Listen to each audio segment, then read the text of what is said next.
began with a flicker, a single spark in the silence of the night. By morning, it would become an inferno that would consume a city. This is the story of the Great Fire of London, a disaster that nearly destroyed one of the world's greatest capitals and ultimately gave birth to the modern city.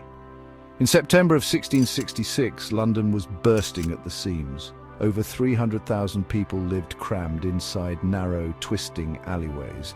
Most homes were made of wood soaked in pitch, stacked like tinderboxes.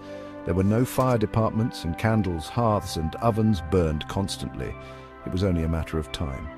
Shortly after midnight, in a bakery on Pudding Lane, a small fire broke out. The baker, Thomas Fariner, and his family fled, but the fire didn't stop. Carried by wind, flames leapt from roof to roof, igniting homes with terrifying speed. By the time the sun rose, London was burning. Londoners tried desperately to fight the blaze. But they had no hoses, no trained fire crews.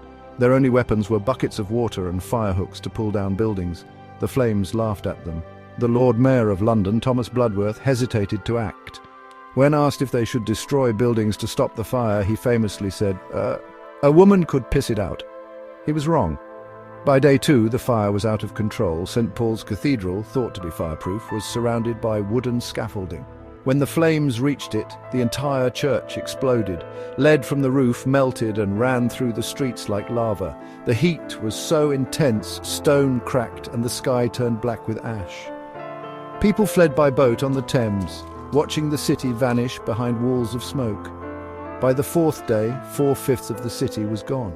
Over 13,000 homes, 87 churches, and every government building in the old city had been reduced to ash.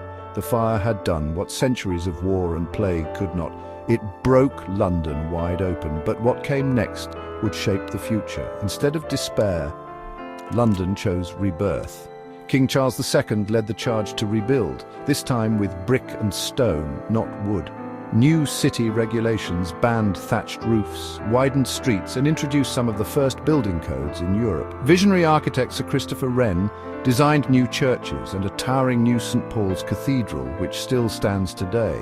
The Great Fire erased the medieval city and replaced it with a new kind of London, stronger, cleaner, more open.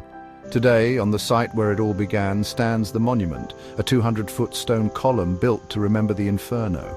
It is a monument to transformation. The Great Fire of London was not just a tragedy, it was a turning point. A moment when a city facing ruin chose to rise instead. From the ashes, London built the future.